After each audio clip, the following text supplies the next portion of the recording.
Hello Dragonite, Sarcastic Dragonite here. I'm gonna make a video about that status because whenever I write something that I really enjoy, I like to make a video of it. And this one turned out really weird because I kept messing up on it and I kept finding typos in my own status. But you guys seem to have taken off with it, so I really can't go back and undo my typos. So that sucks. But I might upload a bloopers video because there was a lot of moments where I would be like stumble on my words and then go son of a bitch or like god damn it and then have to redo it. So that's why there's a lot of breaks in this video and normally there wouldn't be. But yeah, so I hope you enjoy this.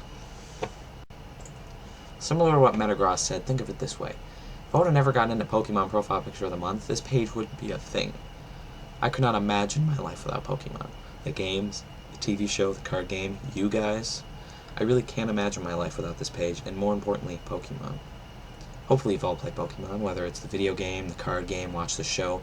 It really does preach good ideas. Love your friends. Be nice to animals. Respect others. Be a humble winner and a good loser.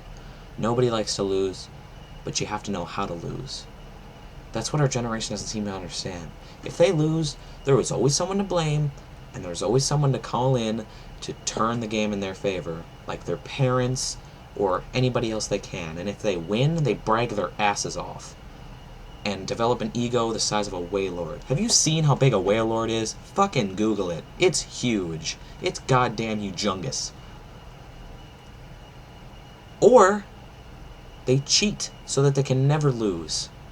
And that's something everybody has to do. Everybody has to lose at some point, because that keeps them down. If you never lose, your ego goes all the way up here, even if you're here. And some people cheat their asses off so that they never feel the sting of defeat, and everybody should. Pokemon isn't perfect. There's always a way to cheat in Pokemon, whether it's action replays, or printing off your own cards, or whatever. I never cheat. Even though my friends think that XP sharing and running your Pokemon through the Elite Four to turn my Miltank into a godless killing machine is cheating. It's not. Pokemon can be enjoyed by anyone.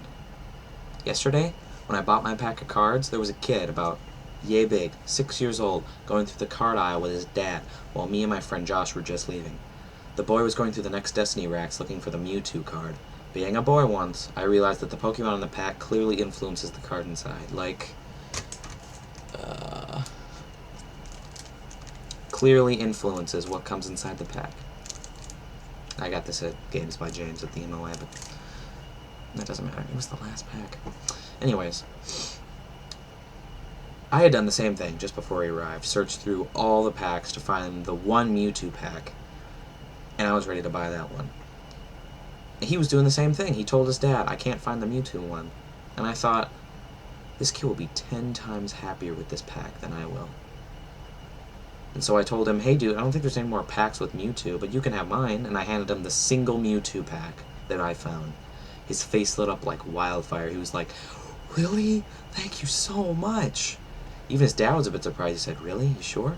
I nodded and his dad said, alright, pick out a few more packs, kiddo. And he said, no, I want this one. As me and Josh walked away, I heard his dad said, thanks a lot, man. And his kids say, yeah, thank you. From one fan to another, and from one Pokemon trainer to another, and from one generation to another. I said, no problem, dude. I don't care if that pack contained a Holo Raichu and an EX Mewtwo. I would have given that pack to that kid in a heartbeat.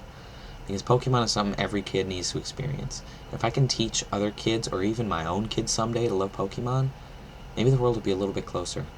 Example, I have yet to find a large amount of backlash from douchebags at my school about me playing Pokemon. Even if I thought they'd be huge dicks about it, people say, oh, I remember playing Ruby in elementary school. Yeah, I had a level 100 Blaziken and no one could beat him. I got a pretty good chunk of my friends back into Pokemon, including HP, who never even played Pokemon in the first place. As for the trading card game, I recently started getting into playing it and hope to battle my friend Megan sometime with my Dragonite combos. My parents even took away my check card because they thought I was spending too much money on eBay on Pokemon cards. But I digress. Pokemon is a worldwide experience. How would I know? I have fans from all over the world that like, comment, and share my Pokemon pictures. And Pokemon is still a strong franchise after nearly 15 years. I hope that one day Pokemon will be back in its full glory. It's not a fad. It never was a fad. Fads come and go. Fads don't last 10 to 15 years. It's a way to release stress. It's a way to bond with friends. Four-way battling is amazingly good fun. I did it with my friend Saturday night, and we had so much fun. With Bidoof and Snover, me and Josh beat HP and my friend Nick after a long battle, ending with a Snover hailstorm buffeting away the last of Nick's Pokemon. And none of that would have happened if I didn't find that Dragonite picture for Pokemon Profile Picture of the Month. Pokemon. It's not just a game. It's a way of life. I hope that kid got a really good pull out of that Mewtwo pack.